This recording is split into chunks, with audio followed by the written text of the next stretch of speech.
Good morning class 8 students. आज मैं आप लोगों से सेकंड लैंग्वेज हिंदी वाणी किताब से पाठ 15 पढ़ाने वाला हूँ। पाठ 15, ठीक है। साइकिल की सवारी।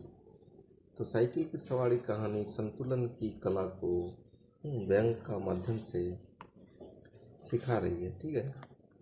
कभी कभी आसान सी लगने वाली चीज़ें भी बड़े बड़े लोगों को मुश्किल में डाल देती है। ऐसे में व्यक्ति को केवल प्रयास करते रहना चाहिए, ठीक है। कहानी का संदेश क्या है, देखिए। कोई भी काम सीखने में शर्माना या घबराना नहीं चाहिए। यदि बार बार गलतियां हों तो हार मानकर रुक नहीं जाना चाहिए, फिर से प्रयास करना चाहिए, ठीक है। तो मेनली पार्ट में जो है साइकिल की सवारी, इसमें ईश्वर ही जानता है कि जब मैं किसी को साइकिल की सवारी करते या हारमोनियम बजाते देखता हूँ तब मुझे अपने ऊपर ऐसी दया आती है। सोचता हूँ भगवान ने ये दोनों विद्याएं भी खूब बनाई है। एक से समय बचता है, दूसरी से समय कटता है। मगर तमाशा देखिए, हमारे भारत में कलयुग की ये दोनों विद्याएं नहीं लिखी हुई। न साइकिल चलाना, न साइकिल चला सकते हैं, न बाजा ही बजा सकते हैं।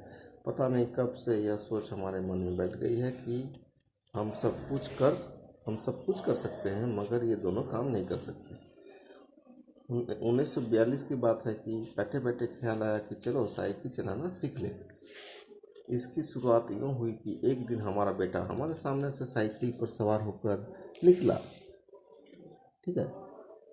अब आपसे क्या कहे, लज्जा और शर्म के कैसे कैसे ख्याल हमारे मन में उठे। सोचा क्या हम ही जमाने भर में फिसड्डी रह गए हैं। सारी दुनिया चलाती है, जरा जरा से लड़के चलाते हैं, मूर्ख और अनाड़ी चलाते हैं। हम तो ईश्वर की कृपा से पढ़े लिखे हैं, क्या हम ही नहीं चला सकेंगे। आखिर इसमें मुश्किल क्या है। कूद कर चढ़ गए और ताबड़तोड़ पाँव मारने लगे। और जब देखा कि कोई राह में खड़ा है तब टन टन करके घंटी बजा दी। न हटा तो गुस्सा भरी आंखों से उसकी तरफ देखते हुए निकल गए।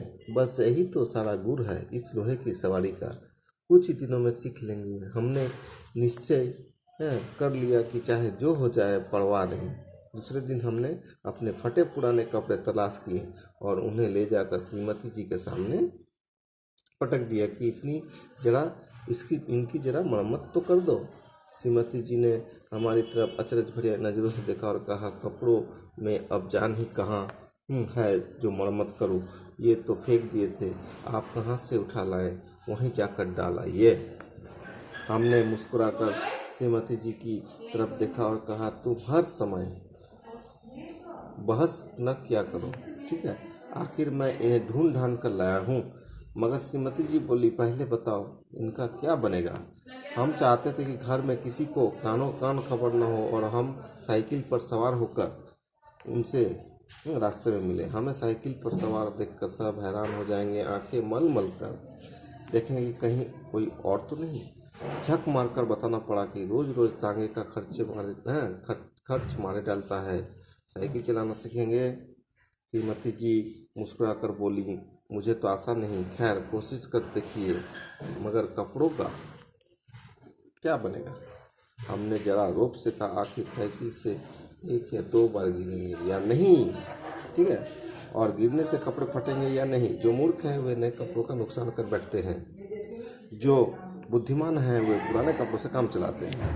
मालूम होता है हमारी इस युक्ति का हमारी पत्नी के पास कोई जवाब न था, क्योंकि उन्होंने उसी समय मशीन मंगवाकर उन कपड़ों की मरम्मत शुरू कर दी, ठीक है। इधर हमने बाजार से मरहम के 2 डिब्बे खरीद लिए कि चोट लगने पर उसका उसी समय इलाज किया जा सके। इसके बाद जाकर एक खुला मैदान तलाश किया ताकि दूसरे दिन से साइकिल सवारी का अभ्यास किया जा सके। Word meanings you have to write in your copy. कलयुग, आधुनिक काल, अनाड़ी का, नौसिखिया, गुड़ का गुण, ठीक है। अब देखिए एक पेज और पढ़ा देता हूँ। अब यह सवाल हमारे सामने था कि अपना उस्ताद किसे बनाए। इसी उधर बुन में बैठे थे कि तिवारी लक्ष्मी नारायण आ गए और बोले, क्यों भाई हो जाए एक बाजी शतरंज की। हमने सिर हिलाकर जवाब दिया, नहीं साहब, आज तो जी नहीं चाहता। ठीक है, क्यों? यदि जी न चाहे तो क्या करें? यह कहते कहते हमारा गला भर आया। तिवारी जी का दिल पसीज गया। हमारे पास बैठकर बोले, अरे भाई मामला क्या है, पत्नी से झगड़ा तो नहीं हो गया? हमने कहा, तिवारी भैया क्या कहें, सोचा था लाओ साइकिल की सवारी सीख ले, मगर अब कोई ऐसा आदमी नहीं दिखाई देता जो हमारी सहायता करे। बताओ, है कोई ऐसा आदमी जो तुम्हारे ख्याल में? तिवारी जी बोले, मेरी मानो तो यह रोग न पालो। अब इस अवस्था में साइकिल पर चढ़ोगे और फिर यह भी कोई सवारी है कि डंडे पर उकड़ू बैठे हैं और पाँव चलाए जा रहे हैं? ठीक है, मगर मैंने भी कच्ची गोलियां नहीं खेली थी। साफ समझ गए कि तिवारी ईर्ष्या की आग में जला जा रहा है। हमने कहा, भाई तिवारी हम तो जरूर सीखेंगे, कोई आदमी बताओ। आदमी तो ऐसा है एक, मगर मुफ्त में नहीं सिखाएगा, फीस लेगा। दे सकोगे? कितने दिन में सिखा देगा? यही 10-12 दिनों में। और फीस क्या लेगा हमसे? औरों से 25 लेता है, आपसे 20 ले लेगा हमारी खातिर। हमने सोचा 10 दिन में सिखाएगा और 20 रुपये लेगा। 10 दिन 20 रुपये, ठीक है, 10 दिन अर्थात 2 रुपया रोजाना, अर्थात 60 रुपये महीना, और वह भी 1-2 घंटे के लिए। ऐसी 3-4 ट्यूशन मिल जाए तो 250-300 रुपये महीना हो गया। हमने तिवारी जी से इतना कहा कि जाकर मामला तय कराओ, मगर जी में खुश हो रहे थे कि साइकिल चलाना आ जाए तो एक साइकिल प्रशिक्षण